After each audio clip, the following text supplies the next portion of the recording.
Bonjour à tous, on espère que vous allez bien et que tout le monde va bien autour de vous. On tenait à vous remercier d'être présents aujourd'hui pour nous écouter et pour participer à notre petite présentation sur les MOOC et les SPOC. Vous avez pu recevoir sur vos boîtes mail un cours, donc c'était juste afin que vous puissiez lire avant qu'est-ce qu'était un MOOC, qu'est-ce qu'était un SPOC. Donc nous allons reprendre ce cours et rentrer un peu plus dans les détails. N'hésitez pas à noter sur un petit papier vos éventuelles questions et nous les poser du coup à la fin de la présentation. On sera ravis d'y répondre. Donc nous allons commencer par le MOOC. Qu'est-ce que c'est pour vous un MOOC? Un MOOC? C'est pas quand tu te rases là, qu'il te reste un MOOC? Un quoi? Un moot, c'est un mois en anglais. Tu sais ce que c'est toi? Non. Je crois que c'est un module en ligne. Je sais pas. Un MOOC? Ah non, je sais pas ce que c'est qu'un MOOC. Tu sais ce que c'est toi un MOOC? Non. Un MOOC. Et un SPOC? Le MOOC, aussi appelé FLOT, pour formation en ligne ouverte à tous, ou CLOM, pour cours en ligne ouvert et massif. Un MOOC, c'est un cours en ligne ouvert et donc qui accueille un nombre illimité de participants. Donc il propose des cours avec des objectifs pédagogiques pour se former ou pour approfondir un domaine de compétences. C'est une nouvelle forme d'apprentissage issue du e-learning, avec le préfixe E pour web, numérique ou cyber, et learning pour apprentissage. Le e-learning est donc une formation sur Internet. Cette innovation issue du Web 2.0 et des réseaux sociaux est une pédagogie active, formation interactive. On lui doit son développement grâce aux universités américaines qui ont mis en place une démocratisation du savoir via ce procédé. On vous a également mis un petit peu d'histoire avec quelques dates clés que je vous laisse lire tranquillement.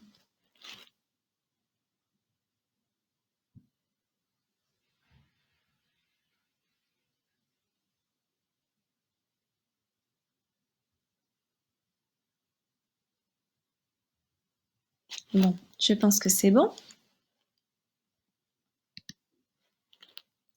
Nous avons également mis un petit schéma récapitulatif du MOOC.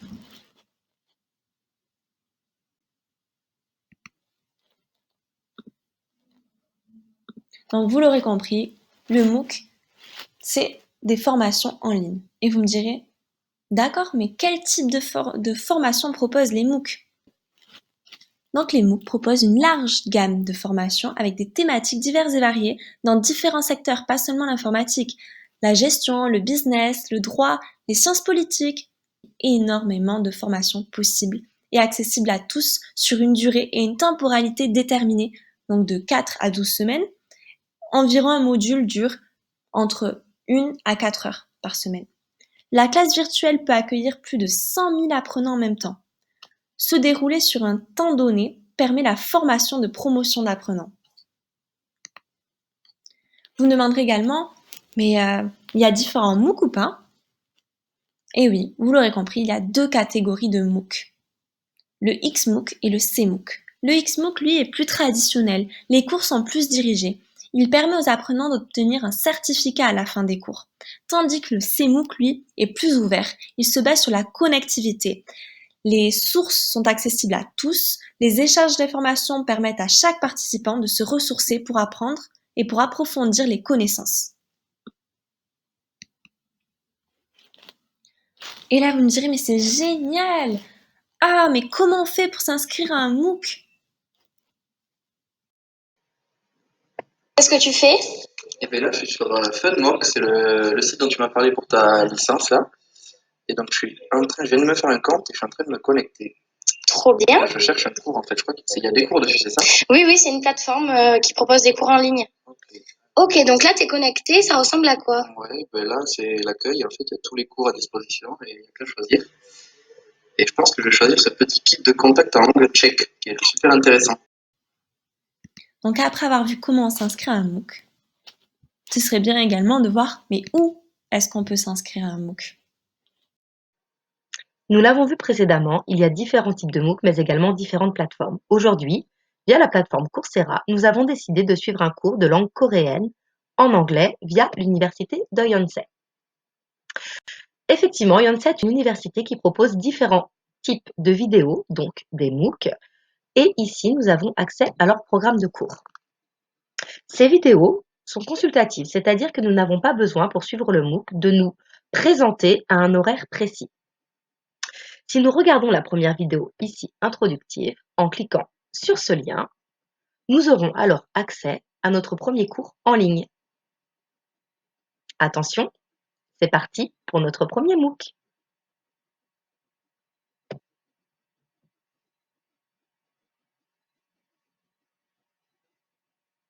Hello everyone. I would like to welcome all of you to the lecture on the Korean language. First step, Korean. My name is Seung-hae Kang, and I'm a professor currently in charge of Korean education as a foreign language in the Graduate School of for all the things learned in the previous 3 units. The objectives of the coding unit and listen to a conversation. You will mostly practice making sentences by substituting words that you learn in the unit course. Thank you so much and see you soon. Et voici, vous avez assisté à votre premier MOOC. Si vous souhaitez voir plus de vidéos et l'inscrire par vous-même, rien de plus facile. Alors, à vous de jouer!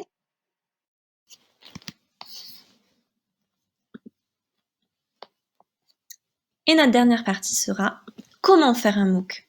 Donc l'élaboration est complexe et demande une bonne connaissance en gestion de projet, ingénierie pédagogique et en droit bien évidemment.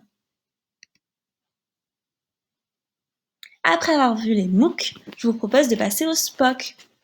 Donc le SPOC, c'est également des cours en ligne, mais privés cette fois, en petits groupes sur le même modèle que les MOOC, mais non ouverts à tous. Ils se développent auprès des entreprises avec un public ciblé pour des besoins spécifiques et pour augmenter les compétences et savoir-faire du collaborateur et le soft skill, donc savoir-être en entreprise. Il est animé par un expert du terrain reconnu et qui accompagne les apprenants. Comme le MOOC, il existe 2 catégories de SPOC, le SPOC intra-entreprise et le SPOC inter-entreprise. L'intra-entreprise, c'est un groupe de salariés au sein d'une même entreprise, tandis que le inter-entreprise, c'est des professionnels issus d'entreprises diverses, mais avec un même objectif. Quels sont les avantages et les inconvénients du MOOC? Je vous laisse lire notre petit tableau.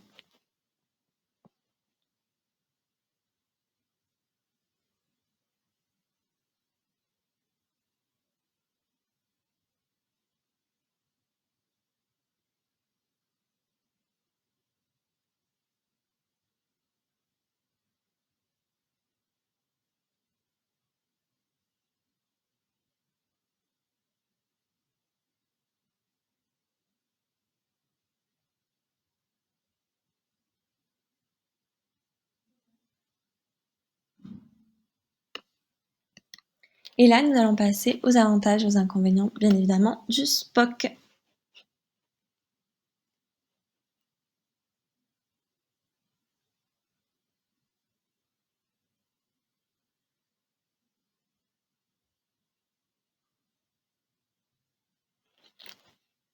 Et voilà, nous avons fini notre petite présentation. Et donc, je tiens à vous remercier d'avoir été aussi patient et aussi concentré et à l'écoute. Nous espérons que ce cours vous aura plu et surtout qu'il vous servira pour la suite.